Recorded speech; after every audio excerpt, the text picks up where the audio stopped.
विलासरावांच्या आठवणी या शहरातून नक्कीच पुसल्या जातील. तर विलासरावजींच्या आठवणी या लातूर शहरातून पुसून टाकतील. रवींद्र चव्हाण साहेब आले आणि त्यांनी एक पुण्या ओघामध्ये बोलले. हे माफी मागण्याच्या लायकच आहे विधान.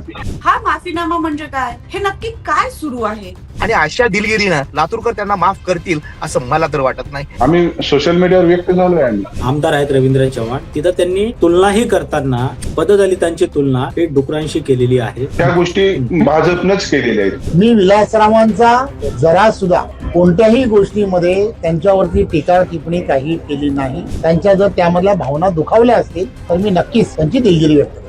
नमस्कार, मी प्रियदर्शनी. तुम्हा सगळ्यांचं स्वागत आहे मॅक्स महाराष्ट्रमध्ये. आपण बघतोच आहोत की सगळीकडे निवडणुका सुरू आहेत आणि ह्या निवडणुकीच्या धामधुमीमध्ये बातम्या ज्या आहेत त्या तुमच्यापर्यंत येऊन ठेपत असतील. रोज नवीन अपडेट, रोज घडामोडी. हा या पक्षातून त्या पक्षात गेला, त्या पक्षातून इकडे आला, याची उमेदवारी रद्द, हा नाराज, तो नाराज, अशा असंख्य बातम्या तुमच्यापर्यंत येऊन धडकत असतील आणि त्याचा तुम्ही योग्य पद्धतीनं वापरही करत असाल. पण या निवडणुकांमध्ये एक अतिशय महत्वाची घडामोड ही घडलेली आहे आणि ती म्हणजे काल लातूरमध्ये झालेली ही घटना जी आहे. खरं तर कुठल्याही नेत्याबद्दल वाईट शब्द काढणं आणि तेही गेलेल्या नेत्यांबद्दल ही काही महाराष्ट्राची तशी संस्कृती नाहीये. पण गेल्या अनेक वर्षांपासून आपण बघतोय की सत्ताधारी पक्षांकडनं वेगवेगळ्या पद्धतीची वादग्रस्त वक्तव्य जी आहेत ती केली जातात आणि त्यानंतर त्याचा माफीनामा मागितला जातो.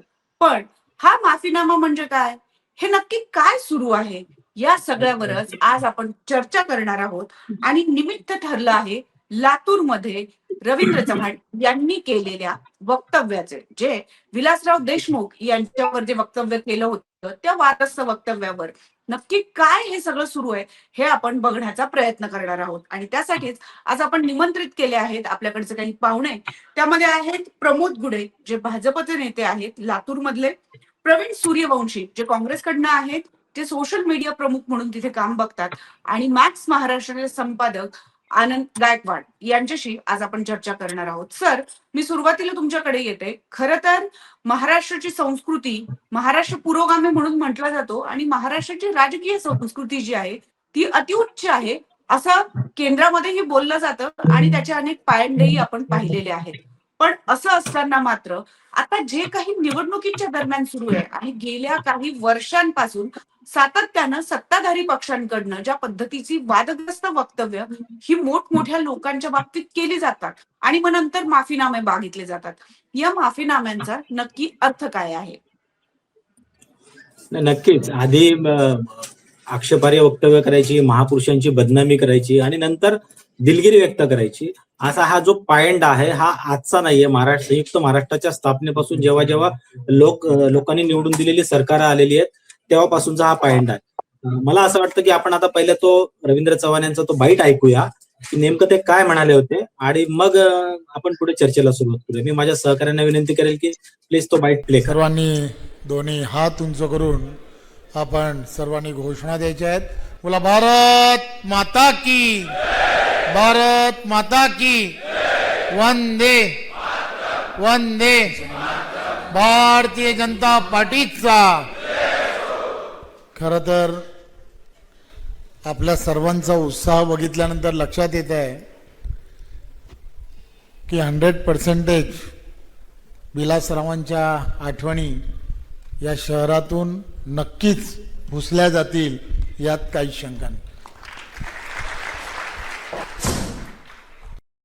आपण ऐकलं आता रवींद्र चव्हाण, जे भारतीय जनता पक्ष महायुतीतल्या सत्ताधारी पक्षाचे प्रमुख, जर अशा पद्धतीचं वक्तव्य करतात, याचाच अर्थ आपण त्यांच्या वक्तव्यानंतर जर बघितलं असेल तर सोशल मीडियावरती दोन्ही बाजूंनी, म्हणजे नुसतंच महाविकास आघाडीचेच नेते किंवा त्यांचेच समर्थक बोलतात असं नाही, तर महायुतीमधलेही आता लोक बोलायला लागले. आपल्यासोबत आता जे प्रमोद गुडे आहेत, मी त्यांना म्हणजे त्यांनी त्यांची सोशल मीडियाची पोस्ट बघितली मी, तर त्यांनी या गोष्टीवरती रोष व्यक्त केलेला आहे. तर मला असं वाटतं की काही लोक ही राजकारणाच्या पलीकडे गेलेली असतात आणि विलासरावांचं जर बोलायचं झालं असेल तर विलासरावांचे ज्या पद्धतीचे विरोधी पक्षातही त्यांचे संबंध चांगले होते.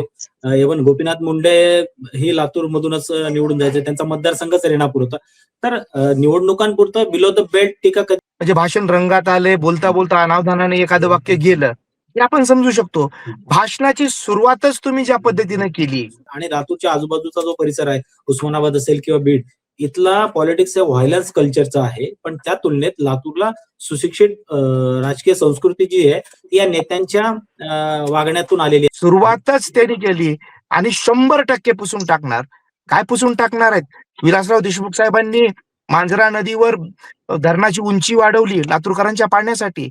लातूरकरांच्या सिंचनाचे प्रश्न मिटावेत म्हणून 18 बॅरेजेसची निर्मिती केली. हे पुसून टाकणार आहेत. सुसंस्कृत शांततेचं शहर आहे, जिल्हा आहे.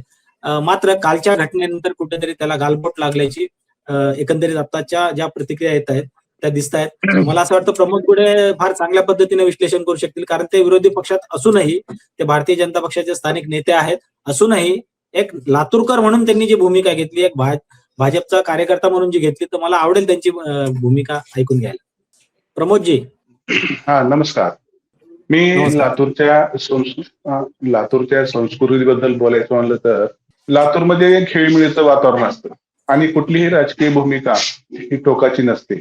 आणि आता जसं की आता प्रवीणजी सुरेश आहेत तिथं माझ्यासोबत, आम्ही सुद्धा टीका टिप्पणी करतो पण विकासाबाबतीतली, पण कुठल्याही टोकाची किंवा चांगल्या नेत्याबद्दलची एकमेकाबद्दल चिकलफेक करत नाहीत आम्ही सध्या तरी. पण आता अचानक रवींद्र चव्हाण साहेब आले आणि त्यांनी एक पुण्या ओघामध्ये बोलण्याच्या ओघामध्ये ते बोलले होते. माझं असं मत आहे की ते भाजप म्हणजे विलासरावजी पेक्षा चांगलं काम आता इथून पुढची पिढी करेल आणि त्यांची आठवण सुद्धा करण्याची गरज पडणार नाही, असं काम विकासात्मक होईल, असा उद्देश असावा त्यांचा, असं माझं मत आहे. रवींद्र चव्हाणांची खरं तर माफीनामा पण आलेला आहे आणि त्यांनी याबद्दल दिलगिरी पण व्यक्त केलेली आहे. मला असं वाटतं त्यांनी कुठल्या शब्दात दिलगिरी व्यक्त केली आहे, आधी आपण ते ऐकूया. पण तो व्हिडिओ ऐकण्याआधीही मुळातच एखादी चूक करायची आणि मग नंतर माफीनामामध्ये त्याची दिलगिरी व्यक्त करायची, हे खरंच कितपत योग्य आहे याच्यावर आपण चर्चा करूया. परंतु त्या ठिकाणी या वेळेला मी पाहिलं तिथला असणारा काँग्रेसचा अजेंडा काय, विलासरावांना घेऊन मतदान करावं, विलासराव यांनाच फोकस करून काँग्रेस तिथे मतदान मागताय. त्यामुळे त्या ठिकाणी आता नरेंद्र मोदीजींच्या नेतृत्वात झालेलं काम, महायुतीच्या बाबतीमध्ये त्या ठिकाणी केलेलं काम, या सगळ्या गोष्टी त्या ठिकाणी विकासात्मक ज्या दृष्टिकोनातून झाल्या आहेत त्या संदर्भात मी तसं म्हटलं. परंतु तरी सुद्धा त्यांचे आपण आत्ताच ऐकलंय की मुळात रवींद्र चव्हाणांचं नक्की मत काय होतं आणि कशा ओघामध्ये त्यांनी ह्या गोष्टी बोललेल्या आहेत. आणि खास करून रितेश देशमुखांनी यांनी जेव्हा ट्विट केलं त्यानंतर त्यांना त्या ट्विटला प्रत्युत्तर म्हणून त्यांनी या पद्धतीचा व्हिडिओ जो आहे तोही त्यांच्या सोशल मीडियावर प्रसारित केलेला आहे. पण असं जरी असलं तरी मी प्रवीण सूर्यवंशी यांच्याकडे येते. खरं तर महानगरपालिकेच्या निवडणुका ह्या ज्या म्हटल्या, कुठलंही शहर असेल किंवा अगदी निमग्रामीण, लातूरला आपण तसं ग्रामीण आणि निमग्रामीण असंही म्हणू शकतो, अशा ठिकाणी विकासाचे मुद्दे न मांडता ह्या सगळ्या म्हणजे भावनिक गोष्टींना हात घालून एक प्रकारे वाईट पद्धतीची निवडणूक एस्टॅब्लिश करण्याचं हे काही चक्र जे आहे ते भाजपचं चाललेलं आहे का? तुम्हाला तिथे लोकल लेवलवर काय वाटतंय? प्रवीण सूर्यवंशी. नमस्कार. खरं तर आश्चर्य वाटतं की भाजपाचे जे प्रदेश कार्याध्यक्ष आहेत त्यांनी विलासरावजी देशमुख साहेबांसारख्या एका उंचीवरच्या नेत्याबद्दल हे विधान करावं. आता बघा, सभा चालू झाली, सभा सुरू झाल्यानंतर ते बोलायला उठल्यानंतर घोषणाबाजी केली आणि घोषणाबाजी केल्यानंतर त्यांच्या तोंडातून पहिलं वाक्य काय निघतं, तर विलासरावजींच्या आठवणी या लातूर शहरातून पुसून टाकतील. म्हणजे त्यांना नेमकं काय म्हणायचंय? विलासरावांचं जे इथल्या लोकांच्या घराघरामध्ये मनामध्ये कोरलेलं नाव आहे ते पुसून टाकणार आहेत का ते? आमचा प्रश्न आहे. आज त्यांनी दिलगिरी व्यक्त केली. दिलगिरी व्यक्त करतानाही त्यांनी गोल गोल बोलले. दिलगिरी त्यांनी कुणाची व्यक्त केली? तर अमित देशमुख साहेबांची. खर तर सर्वसामान्य लातूरकर हा खूप आवेशामध्ये, रागामध्ये, त्वेषामध्ये आहे. सर्वसामान्य लातूरकरांचे विलासराव आहेत आणि त्या बद्दल जे बोलले त्यांनी, त्याच्याबद्दल त्यांनी खरं तर लातूरकरांची माफी मागायला पाहिजे, भाजपाने माफी मागायला पाहिजे. कारण भाजपाच्या कार्यक्रमामध्ये विलासराव देशमुख साहेबांसारख्या आदरणीय व्यक्तिमत्वाबद्दल अशा पद्धतीचं वक्तव्य झालं. तर ते म्हणतात की मी त्यांच्याबद्दल काहीच टीका टिप्पणी केली नाही. अहो, तुम्ही टीका टिप्पणी केली नाही. विलासरावजी देशमुख साहेब आणि लातूरकर हे एक अतूट नातं आहे. ते नातं काय असं सहजासहजी कोणाला निर्माण करता येत नाही. ह्याला खूप एक पिढी जावी लागते, आयुष्य खर्ची करावं लागतं, तेव्हा एखादं नेतृत्व तुम्ही बघा, जेव्हा उमेदवाऱ्या द्यायचा वेळ येतो, तुमचे निष्ठावंत बाजूला पडले. का पडले हो? दुसऱ्या पक्षातल्या लोकांना घेऊन यांनी उमेदवाऱ्या दिल्या म्हणून, गुंडांना घेऊन उमेदवाऱ्या दिल्या म्हणून. त्या शहरामध्ये भाजपाला हा सुसंस्कृतपणा कुठेतरी खंडित करायचा आहे का, असंही आम्हाला वाटतं. जेव्हा आम्ही लोकांशी आम्हाला हजारो फोन आले, सोशल मीडियाचा मी अध्यक्ष असल्यामुळे हजारो लोकांनी माझ्याकडे प्रतिक्रिया व्यक्त केल्या, आम्हाला बोलायचंय म्हटले. तीव्र भावना आज लातूरकरांची आहेत. आणि अशा दिलगिरीनं, अशा मोडतोड वक्तव्यानं किंवा काहीतरी गोलमोल बोलून लातूरकर त्यांना माफ करतील असं मला तर वाटत नाही. आम्ही काँग्रेसी म्हणून तर आम्ही त्यांना माफ करू शकत नाही. पूर्ण भाजपाने याबद्दल दिलगिरी व्यक्त केली पाहिजे, अशी आमची भूमिका असणार आहे. अगदीच. प्रमोद गुळे, तुमचं याबद्दलचं काय मत आहे? नाही, त्यांनी दिलगिरी मागितलेली आहे. आणि आपणाला माहित आहे, इथल्या लातूरचा भाजप असेल त्यांना सुद्धा पटलेलं नाहीये की आम्ही सोशल मीडियावर व्यक्त सुद्धा झालोय. आम्ही की बाबा हे माफी मागण्याच्या लायकच आहे विधान, की बाबा आठवणी ह्या कुणाच्याही पुसल्या जाऊ शकत नाहीत. प्रमोदजी, मी तुम्हाला थोडंसं थांबवतो. हा, मला थोडंसं इंटरव्ह्यू करायचं याच्यामध्ये.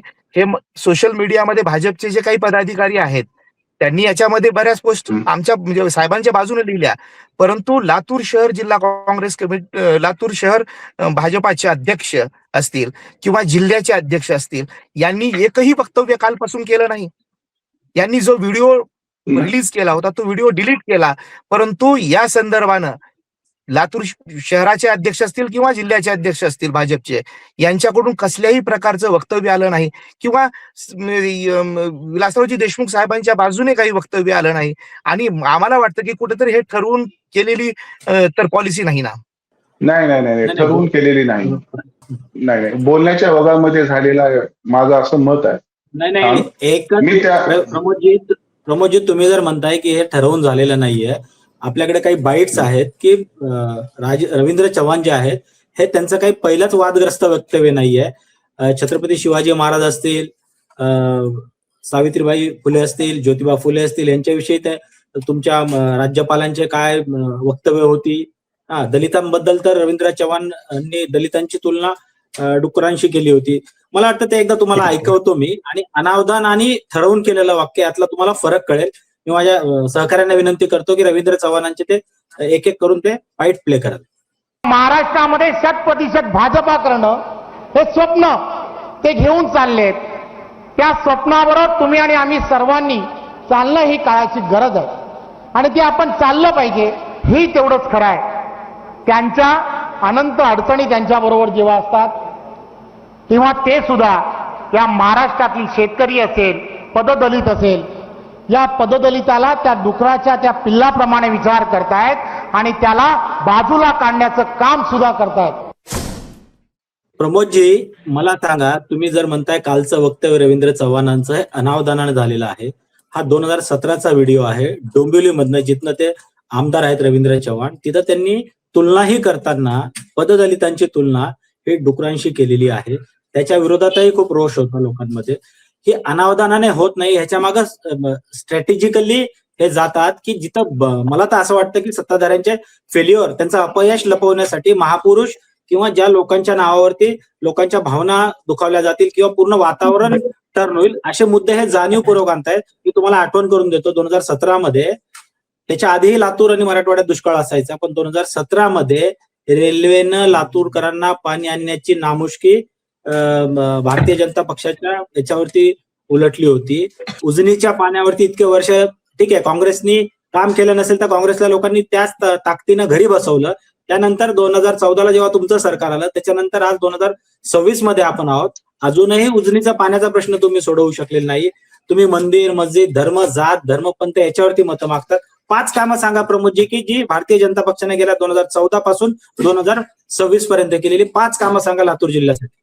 मी लातूर जिल्ह्यातलं काही आता सध्या तर बोलू शकत नाही, पण महानगरपालिकेतले 5 कामं सांगू शकतो. हम्म. ते भाजपची सत्ता अडीच वर्षासाठी होती, नंतर पॅन्डेमिकचा काळ आला, नंतर पुन्हा महापालिकेमध्ये महापौर हा काँग्रेसचा बसला. तर त्या अगोदर केलेल्या कामामध्ये महापालिकेने केलेले लातूर शहरातली सुशोभीकरणाची गोष्टी, अतिक्रमणाच्या गोष्टी व पाण्याची आणि कचऱ्याची विल्हेवाट, त्या गोष्टी भाजपनंच केलेल्या आहेत. नाही ही त्यांचं कर्तव्यच असतं. महापालिकेत सरकार कोणाचे असो, माझं म्हणणं असं आहे की राज्यात आणि देशात तुमची सत्ता आहे. रेल्वे बोगीचा कारखाना अजून तुम्ही करू शकलेले नाहीये. लातूरकरांचं स्थलांतराचं प्रमाण वाढलेलं आहे. लातूरमध्ये गुन्हेगारी खुलेआम दिसते. वाहतुकीचा प्रश्न आहे. या मूळ प्रश्नांपासून भाजप खूप कोसोदूर लांब आहे. हो ना, या 3 वर्षामध्ये प्रशासकीय गोष्टी चालू आहेत. आणि राहिला प्रश्न रेल्वेचा. रेल्वेमध्ये सुद्धा मी काल परवा गेलो होतो, तिथं परप्रांत यायची मुलाखत झाली आणि लातूरच्या स्थानिकांसाठी त्यांनी पुढच्या फेब्रुवारी महिन्याची काहीतरी डेट दिलेली आहे त्यांनी, किंवा स्थानिक लोकांना फेब्रुवारीमध्ये ईमेल जाईल आणि ते मुलाखतीला येतील, असं तिथल्या अधिकाऱ्यांनी सांगितलेलं आहे. बरं, मला याच्यामध्ये एक महत्वाची गोष्ट सांगायची आहे की रेल्वे बोगी कोच फॅक्टरीचे आतापर्यंत किती वेळा उद्घाटन करण्यात आली याची जरा संख्या मला प्रमोद गुडेजींनी सांगावी. कारण प्रत्येक निवडणुकीच्या समोर निवडणुका समोर ठेवून भाजपाने त्याची उद्घाटन करण्याचं पाप केलेलं आहे. परंतु जेव्हा प्रत्यक्ष भरतीची वेळ आली, सुद्धा आम्हाला सांगण्यात आलं होतं लातूरकरांना 50,000 लातूरकरांना रोजगार भेटणार आहे. परंतु तुम्हाला सांगतो की या रेल्वे बोगी कोच फॅक्टरीची जेव्हा जाहिरात निघाली आणि मेळावा झाला त्यासाठी भरती करण्यासाठी, तो मेळावा कुठे होतो तर गुजरातमध्ये होतो. लातूरमध्ये अंडरग्राऊंड ड्रेनेज सिस्टीम चालू झाली, त्याचं काम चालू झालं. ते काम कुणाला दिलं जातं तर गुजरातच्या कंपनीला. आज लातूरमधले सगळे रस्ते फोडण्यात आलेले आहेत. ते रस्ते फोडून अंडरग्राऊंड ड्रेनेज टाकण्यासाठी हे केलेलं आहे, परंतु ते रस्ते पुन्हा दुरुस्त केले गेलेले नाहीत. आज लातूरकरांना रस्त्यावरून जाताना एवढा त्रासाला सामोरं जावं लागत आहे आणि इतकं निकृष्ट दर्जाचं हे काम झालेलं आहे. खरं तर याची चौकशी लावली पाहिजे असं माझं मत आहे. अतिशय बोगस कारभार गेल्या 4 वर्षामध्ये महापालिकेच्या माध्यमातून, प्रशासकीय कारभाराच्या माध्यमातून लातूरमध्ये चालत आहे. वारंवार आमदार अमित विलासरावजी देशमुख साहेबांनी महापालिकेच्या अधिकाऱ्यांची बैठक घेऊन त्यांना अनेक प्रश्न सोडवण्यासाठी सूचना केल्या, आदेश दिले, परंतु महापालिकेचा प्रशासकीय कारभार काय त्या बदला नाही आणि लातूरकरांना जो प्रशासनाच्या माध्यमातून त्रास देण्याचा प्रयत्न भाजप सरकारने केलेला आहे तो या निवडणुकीमध्ये लातूरकर ते फोडून काढतील. नाही, तुम्ही आता जे म्हणलात बोगी कारखान्याला कितीदा उद्घाटन करायचं, तसंच आमच्या लातूर शहरामधला शादीखाना तुम्ही कितीदा उद्घाटन करता आणि लातूरच्या ट्रॅफिकचा प्रश्न तुम्ही आमदार शादीखाना तयार आहे, लोकांचे लग्न होत आहे तिथं. नाही, शादीखाना किती कोच फॅक्टरीतून किती लोकांना रोजगार मिळाला? मला एक माणूस दाखवा लातूरचा की ज्याला रोजगार मिळाला. रेल्वेच बघू नका ना तुम्ही, इथल्या दुसऱ्या गोष्टी पहा. इथं जो रस्त्याच्या निमित्तानं येणारा मजदूर जो आहे, रस्ता कामगार म्हणून रस्त्यावरचं काम करणारा, रस्ते तयार करण्यात आले. आनंद सर, तुम्हाला एक महत्वाची गोष्ट सांगतो. लातूरला हे जे अंडरग्राऊंड ड्रेनेज सिस्टीमचं काम चालू झालं, गुजरातचा कंत्राटदार होता. काम करायला बिगारी कामगार तर लातूरचे घ्यावे, ते सुद्धा गुजरातून आणण्याचं पाप या भाजप सरकारने केलं. तिथल्या गुजरातच्या लोकांना कामावर आणून मला तुमच्या दोघांनाही मी प्रश्न विचारतो. मला सांगा की इतक्या वर्षापासून काँग्रेसची सत्ता होती, साहजिकच सगळ्या सहकारी संस्था, शैक्षणिक संस्था किंवा रोजगार देणाऱ्या सगळ्या संस्था आहे काँग्रेसच्या ताब्यात आहे. त्यामुळे ब्रह्मजी तुम्ही जे म्हणताय की आम्ही सोशल मीडियावर व्यक्त झालो, ही तुमची मजबुरी आहे. कारण भारतीय जनता पक्षाच्या अनेक पदाधिकारी आणि नेत्यांचं सुद्धा कुटुंब कदाचित विलासरावांनी उभं केलेल्या संस्थांमधूनच चालत असेल. त्यामुळे ती तुमची अपरिहार्यता असू शकते भाजपच्या नेत्यांची किंवा कार्यकर्त्यांची, जे सोशल मीडियावरती आता विलासरावांच्या प्रति संवेदना व्यक्त करत आहेत. मला ह्याच्या पलीकडे जाऊन प्रमोदजी तुम्हाला विचारायचं आहे की तुम्ही पक्षाने विवेश बाजूला ठेवा थोड्या वेळासाठी आणि एक लातूरकर म्हणून ज्या पद्धतीनं तुम्ही सोशल मीडियावर व्यक्त झालात तर तुम्ही तुमच्या पक्षातल्या कुठल्या नेत्याला तुमच्या भावना कळवल्या आहेत का अधिकृतरित्या? हो, माझ्या जिल्हाध्यक्षांना कळविलेले आहेत, मी अशाशी पोस्ट टाकत आहे म्हणून, की बाबा आपल्या लातूरमध्ये जी सध्या पॉझिटिव्ह वातावरण चालू आहे भाजपचं, त्याबद्दल आपले साधारण कार्यकर्ते उभारलेले आहेत, कार्यकर्त्याचे इलेक्शन आहेत, त्यांच्यात हा म्हणजे रोष त्यांच्या त्या इलेक्शनवर पडू नये यासाठी आपल्याला लवकरात लवकर ह्याच्यावर बोलावं लागेल आणि प्रदेशाची साहेबांना आपण फोन करून सांगा. मग त्यांनी ती दिलगिरी व्यक्त केलेली. आता उद्या सीएम साहेब आहेत, उद्या सीएम साहेब बोलतील यावर. पण मला एक खरं सांगा मला प्रमोदजी, प्रमोदजी- तुमचे नेते येऊन बोलून जातात, पण ग्राउंड लेवलला सर्वसामान्य माणसाला तुम्हाला फेस करावं लागतं. हे काय आजचं नाही, येतं गेल्या 2014 पासून तुम्हाला सातत्यानं मान खाली घालावी लागत असेल. सर्वसामान्य लोकांमध्ये जेव्हा जातात तुम्ही, तुमचे नेते अशा पद्धतीची गरळ ओकून जातात. मी तुम्हाला काही बाईट ऐकवतो. भगतसिंग कोश्यारी जेव्हा महाराष्ट्राचे राज्यपाल होते, ते तर अत्यंत बिलो द बेल्ट बोलायचे, अक्षरशः की त्यांना त्या संविधानिक पदावरती बसल्यानंतर सुद्धा सर्वसामान्य माणूस सुद्धा त्यांना राज्यपाल मानायला तयार नव्हतं. आपण ते बाईट ऐकू आणि मग चर्चेत पुढे जाऊया. अगर कोई आपसे कहे कि who is your icon, who is your favourite hero, बाहर जाने की कोई जरूरत नहीं है, यही महाराष्ट्र में ही आपको मिल जाएंगे। शिवाजी तो पुराने युग की बात है, और नए युग की बात बोल रहा हूं, यही मिल जाएंगे। डॉक्टर अंबेडकर से लेकर के डॉक्टर गडकरी तक, नितिन गडकरी तो सब आपको यही मिल जाएंगे। सावित्री बाई की शादी 10 साल में कर दी गई और उनके पति 13 साल के थे। अब जा कल्पना करो, जो लड़के लड़कियां, मुलगा मुलगी क्या करते होंगे, शादी करने के बाद क्या सोचते होंगे। आता तुम्ही बघितलं की हे भगतसिंग कोश्यारी कशा पद्धतीनं बाबासाहेब आंबेडकरांची तुलना गडकरींसोबत करतात. म्हणजे हे इतक्या महत्वाच्या पदावरती भारतीय जनता पक्ष हा शिस्तीचा पक्ष समजला जातो. पार्टी विथ डिफरन्स म्हटलं जातं त्याला. तुमच्या बौद्धिक क्लासेस होत असतील, त्यात हे शिकवत नाही का की सार्वजनिक ठिकाणी बोलताना काय एटिकेट मॅनर्स ठेवले पाहिजे. ह्या बेसिक साध्या गोष्टी आहेत ज्या सर्वसामान्य माणसाला कळू शकतात. या अधिकार पदावर बसलेल्या भारतीय जनता पक्षाच्या या अशा वाचाळवीर नेत्यांना कळत नाही का प्रमोदजी? हा, नाही, याच्यातलं आता खूप मोठ्या पदावर बसलेले लोक आहेत, ती हुशार म्हणून त्यांना बसलेले आहे आणि त्यांना त्यांचं जे काही बक्षीस मिळायचे त्यांना लवकरात लवकर महाराष्ट्रातून पार काढता पाय घ्यावा लागला. त्यांना म्हणजे नारळ दिले गेले त्यांना त्याच्या. नाही, नुसतं नारळ देणं नाही तर त्याला अशी शिक्षा की बाकी कुणी हिंमत करू नये. पण सातत्यानं जेव्हापासून 2014 भारतीय जनता पक्षाचे नेते प्रमोद महाजनही बघितलेले महाराष्ट्रांनी, गोपीनाथ मुंडेंनाही बघितलेले, जे आक्रमक भाषणासाठी ओळखले जायचे, पण ते एका मर्यादेपर्यंत हे करायचे की विरोधकांना त्याचं टीकेचं गांभीर्य कळायचं. पण आता भारतीय जनता पक्षाचे नेते ज्या पद्धतीनं, जी लोक आता हयात नाही आहेत, जी लोक दिवंगत झालेली आहेत किंवा महापुरुष असतील, शिवाजी महाराजांबद्दलही हे असंच बोलले होते कोश्यारी, हे सातत्याने जे वारंवार वक्तव्य होत आहेत ना, तर याबद्दल तुम्ही जेव्हा ग्राउंडवरती लोकांशी फेस करता तर लोक तुम्हाला काय बोलतात आणि तुम्ही त्यांना कसं टॅकल करता? ग्राउंडवर त्रास होतोच. ग्राउंडच्या कार्यकर्त्यांना आमच्या बी असेल ना तिकडल्या असेल, दोन्हीकडल्या बाजूनं ह्या गोष्टी चालत असतात.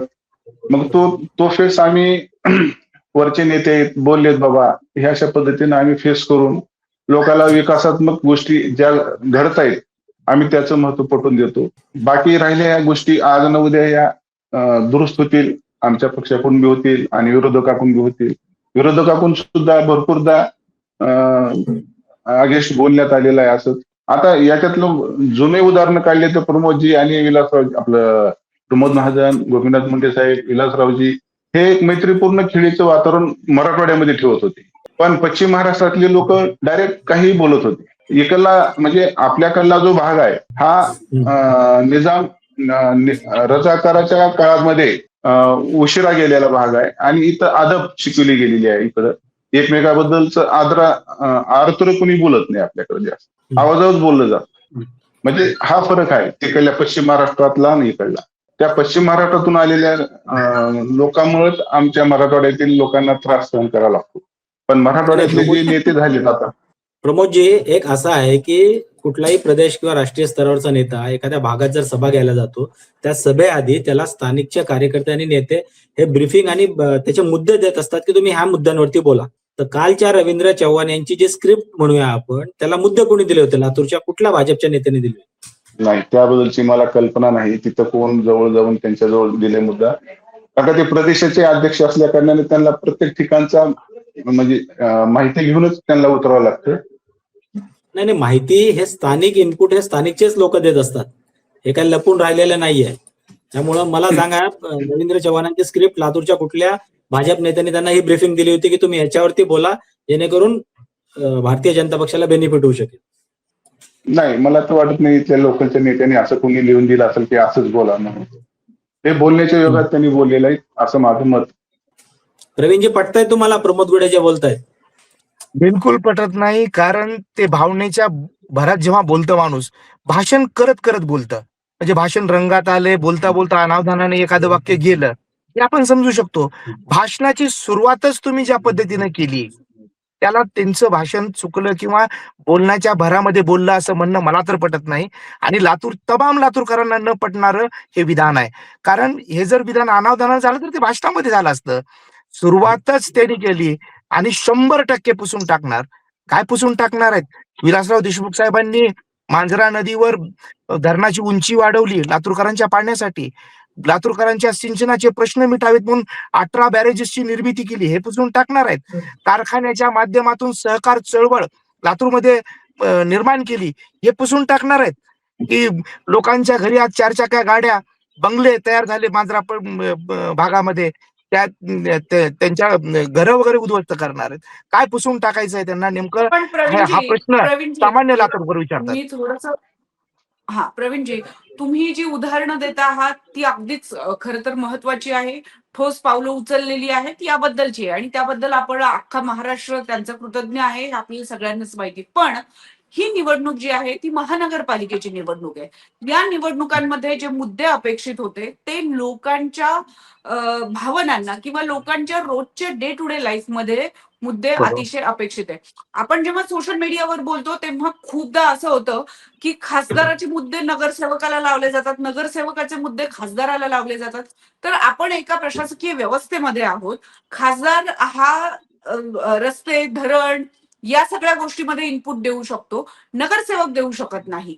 अशी गोष्ट असताना, भाजपचा एवढा मोठा मेळावा असताना इथे अशा पद्धतीचे वक्तव्य करणं, त्याच्या पुढेही जाऊन 2 महत्वाच्या गोष्टी की लोकांच्या गरजा काय आहेत हे न आयडेंटिफाय करता, कारण 2014 आपल्याला सगळ्यांनाच माहिती आहे, लोकसभेची निवडणूक जी झाली ती भूतो न भविष्यती असं परिवर्तन आम्ही करू अशा पद्धतीचे दावे करून झाले, आणि विकास या एका शब्दावर या निवडणुका झालेल्या होत्या. आता महानगरपालिकेच्या निवडणुकांमध्ये मात्र हा विकास शहराचा होणार आहे, नाही होणार आहे, तो कशा पद्धतीनं होणार आहे, लोकांचे जे मुद्दे आहेत, रस्ते आहे, रोजगार आहे, त्या बरोबरीनं लाईट आहे, पाणी आहे, असे साधे साधे प्रश्नही ऍड्रेस करण्यासाठी आता पक्ष तयार होत नाहीयेत. काय नक्की याचं फलित आहे? काय म्हणजे नक्की याचं राज काय आहे की कधीतरी विकासाच्या नावावर लोकसभेची निवडणूक होते, पण तो विकास महानगरपालिकेपर्यंत मुद्दा म्हणूनही येऊ शकत नाही. ही नक्की कुणाची अपयश, कुणाचं आहे? हे वोटर्सचं अपयश आहे, राजकीय पक्षांचं अपयश आहे, की आता जे सत्ताधारी म्हणून बसलेले आहेत यांचंच अपयश आहे? नक्की हे अपयश कोणाचं आहे? खरं तर तुम्ही बघितलं तर 2014ला जो अजेंडा घेऊन भाजप सरकार सत्तेमध्ये आलं की ना खाऊंगा ना खाने दूंगा, किंवा त्यांचे वेगवेगळे स्लोगन असतील की म्हणजे भ्रष्टाचार होतोय, भ्रष्टाचार मिटवणार. आज तुम्ही बघा, भ्रष्टाचारातला सर्वोच्च शिरोमणी त्यांच्याकडे आहे आणि शेवटचा पण त्यांच्याकडे आहे. प्रत्येकाला त्यांनी घेतलेलं आहे. मग मुद्दे कुठे गेले? कोणत्या मुद्द्याच्या बाबतीमध्ये भाजपा बोलू शकते आज? आता त्यांना मुद्द्यावर निवडणुका करायच्याच नाहीत. निवडणुका हे इव्हेंट मॅनेजमेंटचं तंत्र त्यांनी केलेलं आहे. निवडणुकामध्ये म्हणजे वारेमाप पैशाचा वापर करायचा, वारेमाप एजन्सी, मीडिया एजन्सी याचा वापर करायचा, निवडणुका मुद्द्यापासून भरकटून नेऊन अशा कोणत्या विषयावर निवडणुका घेऊन जायच्या ज्याच्यामध्ये धार्मिक ध्रुवीकरण होईल, ज्याच्यामध्ये बटेंगे तो कटेंगे, हे असे विषय घेऊन ह्या निवडणुका मुद्द्यावरून दूर नेण्याचा प्रयत्न भाजपा वारंवार करते. आणि लातूरमध्ये अनेक प्रश्न आज आम्ही काँग्रेसचे स्थानिक आमदार अमित विलासरावजी देशमुख साहेब हे सगळे या मुद्द्यावर प्रश्न विचारत आहेत. किंवा 4 वर्षामध्ये प्रशासकीय कारभार जेव्हा महापालिकेमध्ये होता, महापालिकेला आम्ही वारंवार सूचना देऊनही त्यावर काम का झालं नाही? प्रशासक अशा पद्धतीनं काम का करतं, किंवा सत्ताधारी लातूरकरांना या अडथळे दूर करण्यासाठी मदत का करत नाही. आम्ही मुद्दे घेऊन जातोय, परंतु मुद्द्यापासून निवडणूक भरकटण्याचा प्रयत्न मात्र भाजपा करते. आता हे म्हटलं की इथले स्थानिकचे लोक खूप चांगलं बोलतात, किंवा बाहेरची येऊन इथं बोलल्यामुळे वातावरण खराब होतं. मी प्रमोदजींना एक सांगतो की काल आणखीन एक व्हिडिओ तुम्ही बघण्यात आलाय का नाही मला माहित नाही. मीडियामधल्या सोशल मीडियामधले सगळे व्हिडिओ डिलीट केले भाजपने, कारण हे अंगावर शेकणारं प्रकरण आहे त्यांना वाटलं. संभाजी पाटील निलंगेकर साहेबांनी अमित देशमुख साहेबांवर बोलताना अरेतुरेमध्ये भाष्य केलं. ही संस्कृती लातूरची कधीच नाही, आणि लातूरकर या संस्कृतीला कधी स्वीकारत नाहीत. अहो तुमच्याकडे मुद्दे अभय साळुंके काय बोलतोय? हा? जिल्हाध्यक्ष काय बोलतोय? जिल्हाध्यक्ष काय बोलतोय? जिल्हाध्यक्ष अर्थात बोलतात. मी त्याच्यावर पण बोलतो. अभय साळुंके दादा जेव्हा बोलतात तेव्हा ते निलंग्याच्या विषयावर बोलतात, परंतु जेव्हा तुमच्याकडून तशा पद्धतीचं आरोप बोलणं होतं तेव्हा त्यांनी बोलले असतील. परंतु ही संस्कृती लातूरची नाही. ही संस्कृती कुठेतरी बदलण्याचा प्रयत्न भाजपकडून होतोय, आणि आम्हाला वाटतं की कुठेतरी थांबलं पाहिजे. एक सामान्य लातूरकर म्हणून तुम्ही आणि मी विचार करा. अहो गेल्या वर्षभरामध्ये किती मर्डर झाले लातूरमध्ये, किती खून झाले. म्हणजे गृहमंत्री काय करतायत मग? मुख्यमंत्री पद आणि गृहमंत्री पद दोन्ही सांभाळता येत नसेल तर गृहमंत्री कुणाला तर करावं ना. महाराष्ट्रामध्ये सगळीकडे तुम्ही बघा, जेव्हा उमेदवाऱ्या द्यायचा वेळ येतो तुमचे निष्ठावंत बाजूला पडले. का पडले हो? दुसऱ्या पक्षातल्या लोकांना घेऊन यांनी उमेदवाऱ्या दिल्या म्हणून, गुंडांना घेऊन उमेदवाऱ्या दिल्या म्हणून. तुमच्या इथं 2 आघाड्या झाल्या, भाजपामध्येच 2 गट झाले, निष्ठावंतांचा गट आणि एक भाजपचा गट. हे झालं का नाही? वास्तव आहे का नाही मला सांगा. नाही त्याच्यामध्ये फक्त एक 5-7 उमेदवारी आहेत फक्त. बाकी सर्व बंडखोरी किंवा निष्ठावंताचे जे आहे त्यांचे प्रश्न निकाली काढण्यामध्ये आमचे भाजपचे नेते संभाजी भैया प्लस अजित भैया या सक्सेस झालेले आहेत. आज पालकमंत्र्यांसोबत त्यांच्या सर्वांच्या बैठका चालू आहेत आणि त्यांची मनधरणी चालू आहे राहिलेल्या लोकांची. हे आणि एवढ्या लोकांनी पाठीमाग फॉर्म काढून घेतले की बाबा भाजप पूर्णपणे सक्सेस राहावं आणि इथून पूर्ण एक हाती सत्ता भाजपची यावी मनपामध्ये, जे की पूर्व काटावर होतं. 2017ला काटावर होती. आणि राहिला विषय लोकलच्या प्रश्नाचा, तर जे काही भाजपचे उमेदवार आहेत ते सर्वजण घरोघरी लोकलचेच प्रश्न घेऊन जात आहेत, की वार्डातले स्थानिक प्रश्न जे आहेत ते घेऊन जात आहेत. त्यांना वरच्या कुठल्याही म्हणजे महाराष्ट्र लेवलच्या किंवा जिल्हा लेवलच्या प्रश्नाची गरज नाही. त्यांना आपल्या घरासमोर पडलेला कचरा असेल, आपल्या गटारीत साचलेला कचरा असेल, किंवा आरोग्याचा प्रश्न असेल, याबद्दलच आपले उमेदवार लातूरचे भाजपचे पूर्ण घरोघर दारोदार जाऊन मतदारांना सांगून आकर्षित करत आहेत.